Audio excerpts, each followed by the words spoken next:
Well, good morning. My name is Ian Sanders. I lecture in the Geology department here. My research interest is meteorites, but as you will see, I'm also interested, as everyone is, in the future of the planet. So this talk is really in two parts: how the Earth began, and then a shorter look at the end of some of the issues that are facing us for the future. So here we are in space. This artist's impression of the planets going around the sun is set against the backdrop of our galaxy, the Milky Way galaxy. It's huge.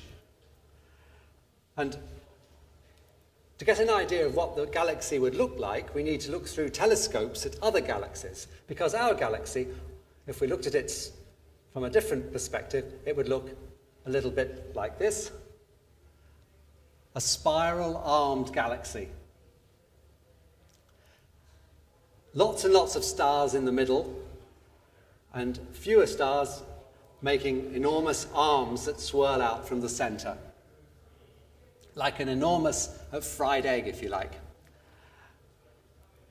And if this were our Milky Way galaxy, it would take about 100,000 years for light to make its way from one side, from one edge of the galaxy, across the middle to the other side. 100,000 light years is the diameter of our Milky Way galaxy. And our sun is not in the middle, with all the big cluster of stars. It's out towards the edge, about 3/5 of the way out. So if it's 100,000 light years across, it'll be 50,000 light years radius, and we're about 30,000 light years from the middle. So if you look through a telescope at a star at the middle of the galaxy today, you're looking back 30,000 years, which was before or towards the peak of the last ice age. It's taken that long for the light to get from the middle of the galaxy to us. So the galaxy is huge, and it contains a huge number of stars. Anyone like to guess? No, I shouldn't say guess. You should know this something. Does anyone know how many stars are thought to be in the galaxy? Well, it's a big number. So if you're a small child, you say, yeah, 100. And you say, no, it's not 100, it's more than 100,000. No, it's bigger than I say, 1,000,000. And then if you string all those three together, you say you're right. It's 100,000 million. That's 10 to the power of 11. That's the estimate of the number of stars in our galaxy. And it's huge. Right. Well, if you think that's big, you've got another thing coming, because this is an image taken by the Hubble Space Telescope, looking out between the stars in our own galaxy, looking at right angles to the fried egg, so to speak, peeking through between the stars and looking to the far distant beyond. This is called the Hubble Deep Field.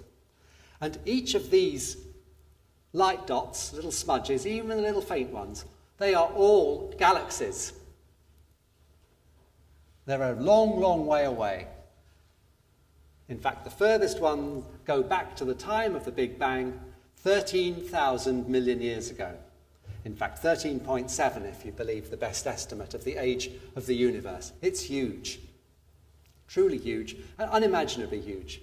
And it's estimated that there are the same number of galaxies in the universe as there are stars in our own galaxy, 100,000 million. So here's a little question for you, because you're all scientists, I know, so you know about Avogadro's number. I brought along a piece of coal, and it weighs about 12 grams, a little tiny piece of coal. Here's the question. Are there more atoms in this piece of coal than there are stars in the entire universe? Anyone like to suggest an answer to that? You're right, sir. Would you like to explain your answer, or have you just guessed 50-50?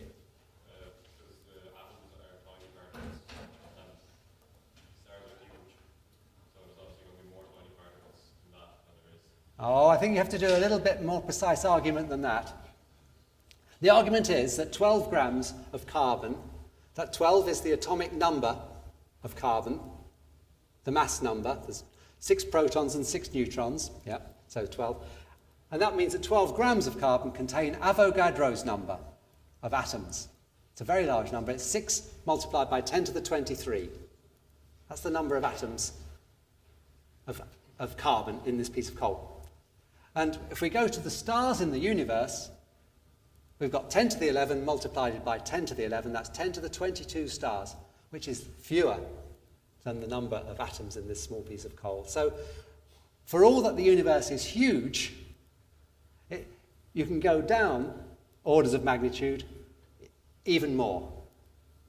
So I'll leave that little thought with you. Let's move on to where the solar system began, where the Earth began, and this comes from a study of meteorites. This is a fireball that was seen in 1969, and a piece of the stone that was flying through space at high speed, making that bright fireball, landed at a farm in County Derry called Bovidi. And a small piece broke off, and it went through the roof of an RUC store near Belfast at Sprucefield. It was in 1969, and you can draw your own conclusions if you want to. More recently, a meteorite was purportedly landed at Lachlan Bridge in 1999. And this is what meteorites look like. There's a black glassy crust on the surface, and inside it's grey and rocky, and they're rather heavy. And they survive because they travel through the Earth's atmosphere, making that bright fireball so rapidly, just a matter of 10 or 20 seconds before they're completely slowed down, that the heat from the friction that makes the fireball, that heat doesn't penetrate into the rock. Imagine a blowtorch and a chunk of rock. It doesn't heat up instantly. It takes a long time for the heat to get into the rock. So meteorites survive more or less the same as they were in space, as cold rock. Well, where do they come from? It's a good question, and efforts have been made to photograph them coming in and using the photographs to reconstruct the pre-terrestrial orbit, so where they were before they encountered the Earth. And this is a diagram showing the sun in the middle. I can make this. There's the sun in the middle. And out here, bigger than the field of view, is the orbit of Jupiter. And there's the orbit of Mars and Earth, and the inner planets, or Venus and Mercury, have been left off because it was getting a bit cluttered there. But these are the meteorites. See, this one, Pribram, big ellipse going right out into space there, not as far as Jupiter, but beyond Mars. And in fact, all 5 of these, they go out to this zone in between, there's the name of it, the Asteroid Belt. Between Mars and Jupiter are a whole host of tiny planets. The biggest one's only 1,000 kilometres across, but many of them are 100, 10 kilometres, and all the way down to small pieces of rock in the asteroid belt. And we're pretty sure, and there's other evidence as well, that tell us that meteorites are pieces that have come to Earth from the asteroid belt. This is the asteroid that goes by the name of Eros. Many of them have been photographed by close encounters with spacecraft, and you can see they're covered in little craters from impacts between other chunks of rock in the asteroid belt. Well, the story seems to be that collisions between asteroids break them up, and these small fragments go around the asteroid belt, and somehow, probably to do with the perturbations of the orbit of Jupiter, somehow or other they end up getting launched into these ellipses that come in closer to the sun and cross over Earth's orbit. So that's how we get then these bits of asteroid. Well, what do meteorites look like? When you bring them into the laboratory and saw them and see what's inside, well, this one is a piece of iron. So some meteorites, about 6% of the total that land, are pieces of iron, and the texture, the pattern you can see on it, was produced as the iron cooled down. And it's pretty clear that this was once molten iron and cooled down really quite slowly. What else do we have? Well, we've rocks like this. Also quite rare. This is rather like the rock we know on Earth as basalt. You can see white and dark flecks in it, these are the same constituents that we find in basalt, plagioclase, feldspar, and augite. So this is a kind of basalt. So clearly, some of those asteroids out there have got basalt, and basalt starts, as you know, as lava that cools down. So igneous processes, liquid rock once existed on asteroids. But the great majority are like this. This is a slice. It's about 10 centimetres wide. It's a slice of the same meteorite, Bovidi, that I showed you the fireball of earlier on. Well, what you can see is it's made up of lots of bits. And what you can't see is amongst those bits there's some shiny metal. And I have a small piece here, but you're all up there, so I can't pass it around. So if anyone wants to come and see it, here's a piece of typical meteorite for you to look at. What I can see on it is that about 10% of it, maybe a little bit less, is actually metal, shiny metal, mixed with these rocky bits. And these little rocky bits are made of minerals that we're familiar with on Earth, and I don't know if you can really see here, some of them are oval or rounded in shape. And this is what they look like if you look at a broken surface of a meteorite. They're little spheres, and they're called chondrules.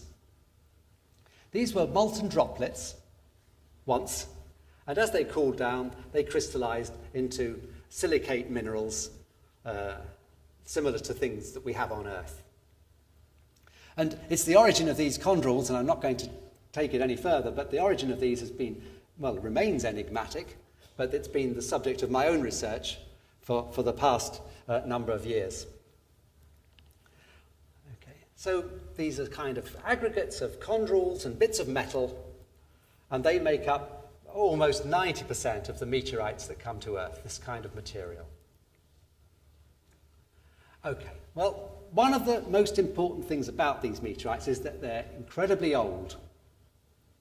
They date back to the beginning of the solar system, which is based on the ages of components in meteorites, 4, 5, 6, 7, a lovely number to remember, 4, 5, 6, 7 million years ago. And what I've shown on the top left here is some crystals. This is from a terrestrial rock, not from a meteorite, some crystals of a mineral called zircon. And zircon contains a small amount of the radioactive element uranium. And uranium, being radioactive, it changes ever so slowly into lead. Well, when those zircon crystals first form, they contain no lead at all, just uranium, just a small amount of uranium. But through time, some of that uranium has changed at a steady rate into lead. And if you can measure the amount of lead that's built up and the amount of uranium that's still there, and assuming you know, which has been measured by experiments, the rate at which the uranium is changing into the lead, you can calculate how long ago it was when there was no lead, the beginning, just when the lead started to accumulate. And that's how geologists date rocks. And I brought along a little experiment to emphasize this. It's a Geiger counter, and I've got a little crystal in here of uranium oxide. There we are, it's in a little bottle there, little crystal, and if I turn the Geiger counter on, every time one of the uranium atoms changes into lead, it sends out a little pulse of energy, which this Geiger counter picks up. So if I put the crystal near to the detector,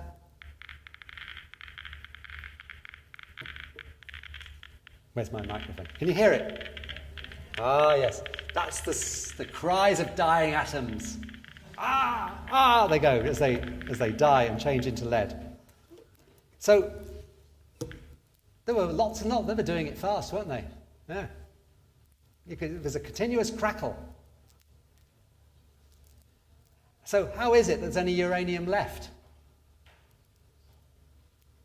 We go back to this Avogadro's number. Atoms are incredibly small, and for all that they're dying at that rate, there are still loads and loads of them left.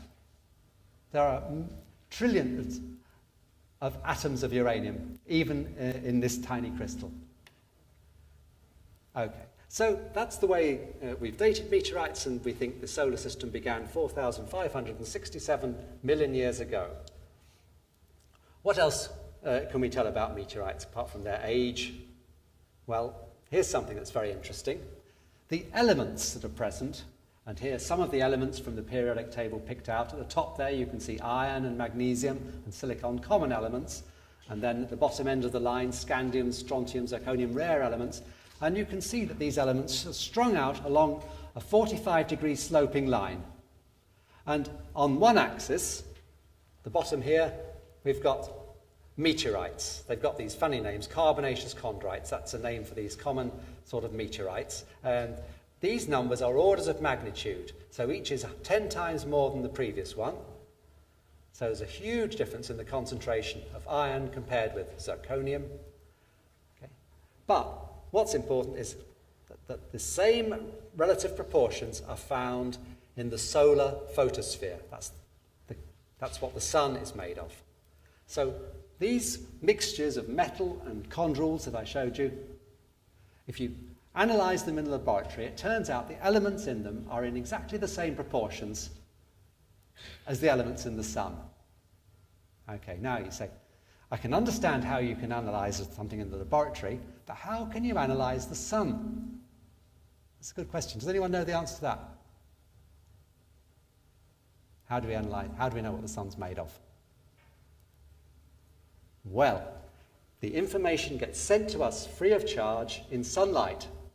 And if you put sun through a prism, it's split into the colours of the rainbow, and you all know that. And what's shown here is light that's gone through a prism, in effect, that's spread it out into a big long strip from red going through the yellow and green and blue and violet at the bottom.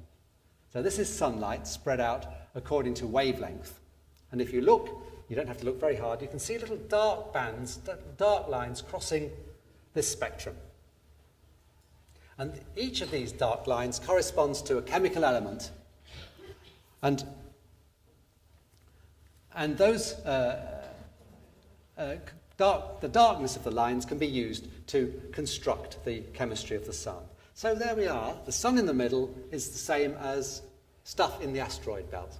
So what does that tell us about the Earth? It's kind of telling us that the asteroids and the sun were made from the same batch of stuff. And the Earth, which lies between the two, is presumably made from the same batch of primitive stuff. And this leads on to our vision of how we think the Earth formed, like this, in a disk of dust and gas that was surrounding the infant sun. And that dust in the disk was wrapping itself up to make small planets, small baby planets called planetesimals, and those planetesimals in turn aggregated to make the planets. But for some reason, between Mars and Jupiter, those baby planets never made it the full way to make a big planet, and they remain baby planets to this day for us to examine. So when we look at meteorites, we're looking at this early stage in the history of the solar system when small planets were forming. Okay. Well, where did that disk of dust and gas, and where did the sun itself come from? And to answer that question, we need to look through telescopes. And within our galaxy, we see, as well as all the stars, we see clouds, huge clouds of gas and dust called nebulae. This is an image of the Horsehead Nebula.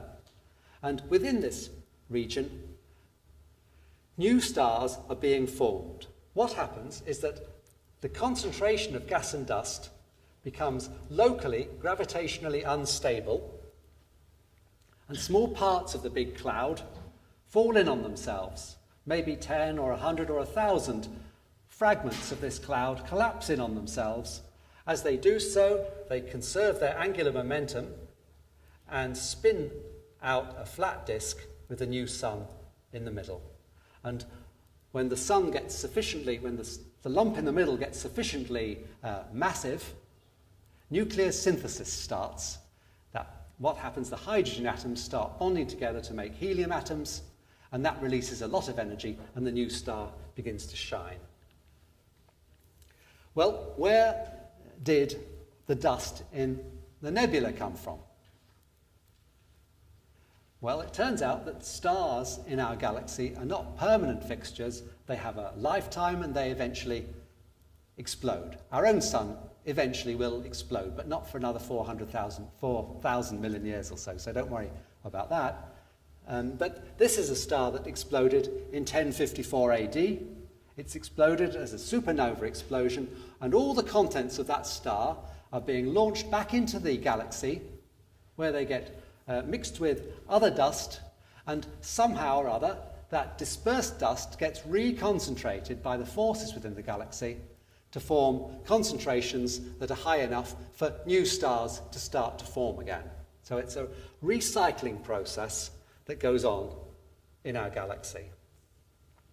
And it turns out in meteorites we find pieces, tiny grains of what we think are stardust from these exploding stars that are older than 4,567 million years, older than the start of the sun, and we spot them.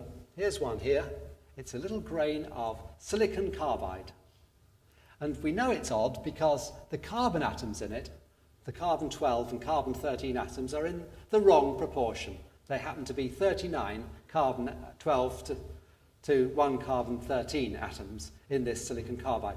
And everything that we have in the solar system has got a number close to 89. So these oddballs with the wrong mixture of isotopes are telling us something about their history, and we believe these are grains of stardust that are even older than the solar system itself. Okay, so this is a piece of stardust that was made before the sun and planets existed. Okay, just to finish off, what about the ones that melted? The liquid iron and the liquid basalt. Well, it turns out that there was a heat source of some sort in those early planetesimals, and when the rock melted, the metal dribbled down to form a separate core from the silicate part, and the molten silicate went to the surface as basalt. And we think our Earth has similarly got an iron core from that 10% or so of iron that we see in meteorites. It melted at an early stage of the Earth's history and dribbled down to form a core, and the silicate part, shown in red here, makes up the Earth's mantle.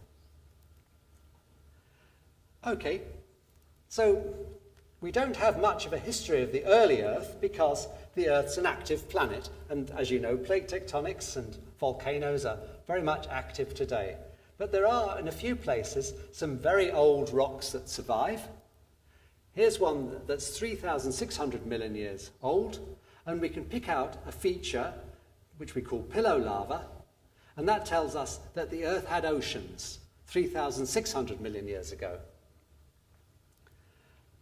And these photographs are of objects called stromatolites, and these are believed to be produced by a form of life, something like algal mats that are known today, and they come from more than 3,000 million years ago. So life of some sort almost certainly has existed on the planet for the last 3,000 million years, 2/3 of the history of the planet. Okay. Well, that's enough about Earth's origins. What about Earth's future? Well, from the point of view of geology, it's worth bearing in mind that our societies today need a lot of things that come from the Earth: metals, building materials, energy supplies, particularly in oil and gas, and of course we need clean water. And it's geologists that are employed to find these resources. But more and more so, the problem of disposing of the waste that's created is arising, and it's geologists also who understand the way the Earth works, who are best positioned to safely dispose of the waste. So employment prospects in the area of geology are globally very good at the moment. But I have to go on to say that there are more problems than disposing of our waste. The human population is continually rising. It went through the 7 billion mark a year ago, and it seems that we are destined to increase our numbers. Unfortunately, this means more and more pressure on the planet. And there, if you can read it, it says World Food Delivery Systems. So there we are. Thomas the Tank Engine, whoever he is chugging up this ever-steepening hill, saying, I think I can, I think I can, I hope I can, I really hope I can, oh man, I hope I can. It's getting to be a real struggle to keep the world going the way that we've got used to it. One of the problems is that you don't need to look at those bars, the sectors, but these are different energy inputs that go into food, into 1 calorie of food. At the farming end, the transport of the food, the processing takes up a lot of energy, packaging, lighting and heating in shops, and storing the food at home. The total comes to something close to 10 calories of energy. This is fossil energy, pretty well, going into every 1 calorie of food that you eat. We are living on fossil fuel, literally ourselves, by what we eat. And the energy that makes that go is causing its own problems. And in particular, the rise of carbon dioxide in the atmosphere is thought to be the cause of what we know to be going on. Sea level is rising at about 3 millimeters per year. It's not very much, but another 10 years, that's 3 centimeters, and it's not long before we're talking of meters. And the warming climate is leading to the melting of the ice caps, and who knows? This is a scenario, it's a rather bleak scenario, but like New York, we are also at sea level here in Dublin. And if the West Antarctic ice shelf, which is grounded ice, it's about 2 kilometers thick of ice, which is sitting on the seabed, if that were to float up and float off, that would put its whole mass into the oceans, and the oceans would rise by 7 meters. That would be an absolute catastrophe, something which we hope will never happen. But I think the message that I hope you'll take away with you is that your generation is really at the crossroads for humanity. And we've got to make some very harsh decisions into what kind of lifestyle we feel it's worth trying to sustain if there is going to be a worthwhile future for the generation that comes after you. So I'll leave that rather somber thought with you. I hope I haven't frightened you too much. But geology is certainly a subject which opens your eyes to the way the world has worked in the past and the way it might work in the future. So if you find it interesting, I'm sure you will have a good time here in Trinity studying geology. Thank you very much.